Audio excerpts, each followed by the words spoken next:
Very honored to be with you. It's a great pleasure to celebrate one of the great poets of the 20th century, a figure comparable to W.H. Auden or T.S. Eliot. I'm going to read the poem Mr. Cogito and the Imagination, which is in Report from the Besieged City. This is an ars poetica in which Herbert rejects the romantic poetics. He takes a line from Rimbaud, the piano at the top of the Alps, and firmly rejects it. And I think you see in him a commitment to something else, to semantic transparency, to a kind of uncertain clarity. And you also see a deep sense of quest. This is Herbert the seeker, trying to get to the bottom of things which have to do with the nature of nature and the nature of civilization. And I'm reading a very fine translation by Alyssa Vallis. Mr. Cogito and the Imagination, 1. Mr. Cogito has never trusted the tricks of the imagination. The piano at the top of the Alps played concerts false to his ear. He had no regard for labyrinths. The Sphinx filled him with disgust. He lived in a cellarless house without mirrors or dialectics. Jungles of tangled images were never his homeland. He rarely got carried away on the wings of a metaphor. He then plunged like Icarus into the arms of the Great Mother. He adored tautologies, explanations, idem per idem. A bird is a bird, slavery, slavery, a knife, death is death. He loved a flat horizon, a straight line, Earth's gravity. 2. Mr. Cogito will be counted among the species minores. He will receive indifferently the verdict of men of letters. He employed the imagination for wholly different purposes. He wanted to make it an instrument of compassion. He longed to understand fully Pascal's night, the nature of a diamond, the prophet's melancholy, the wrath of Achilles, the fury of mass murderers, the dreams of Mary Stuart, the fear of Neanderthals, the last Aztec's despair, Nietzsche's long dying, the Lascaux painter's joy, the rise and fall of an oak, the rise and fall of Rome. In order to revive the dead and maintain the covenant, Mr. Cogito's imagination moves like a pendulum. It runs with great precision from suffering to suffering. There is no place in it for poetry's artificial fires.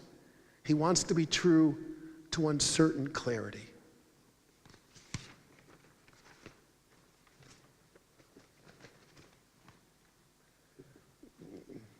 I hope the spirit of Zbigniewa Herberta will forgive me for reading a poem about Krakow.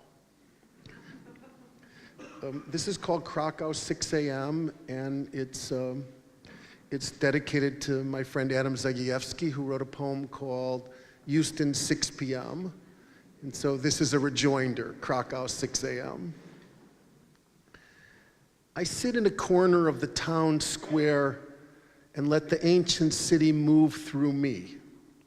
I sip a cup of coffee, write a little, and watch an old woman sweeping the stairs. Poland is waking up now. Blackbirds patrol the cobblestones, nuns rush by in habits, and the clock tower strikes 6 times. Day breaks into the night's reverie. The morning is as fresh and clean as a butcher's apron hanging in a shop. Now it is pressed in white, but soon it will be spotted with blood. Europe is waking up, but America is going to sleep like a gangly teenager sprawled out on a comfortable bed. He has large hands and feet, and his dreams are innocent and bloodthirsty. I want to throw a blanket over his shoulders and tuck him in again like a child, now that his sleep is no longer untroubled. I'm alone here in the old world where poetry matters. Old hatreds seethe, and history wears a crown of thorns.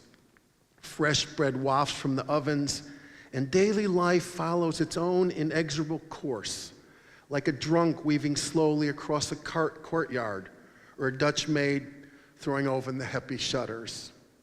I suppose there's always a shop girl stationed in the doorway, a beggar taking up his corner post, and newspapers fluttering from store to store with bad news. Poetry, too, seeks a place in the world, feasting on darkness but needing light, taking confession, listening for bells, for the first strains of music in a town square. Europe is going to work now.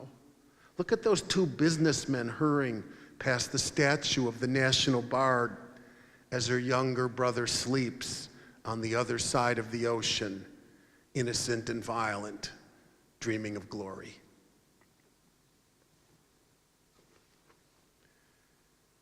And this is called Troubadour Song. I woke this winter morning to the smell of the sea and hummed a song for nothing, how nothing came to me. I dreamed I mounted a horse along an empty beach where we galloped far away till I was out of reach.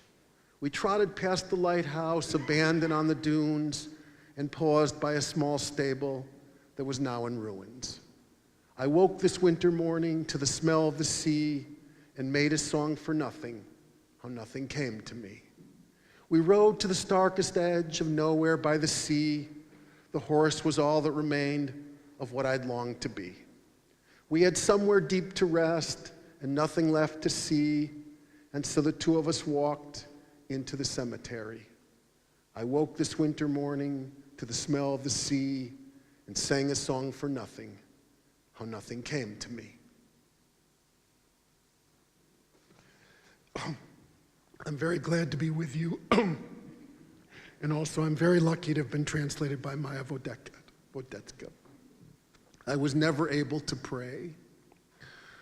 Wheel me down to the shore where the lighthouse was abandoned and the moon tolls in the rafters.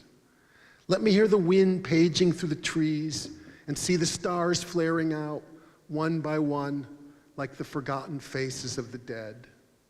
I was never able to pray, but let me inscribe my name in the book of waves and then stare into the dome of a sky that never ends and see my voice sail into the night. Thank you.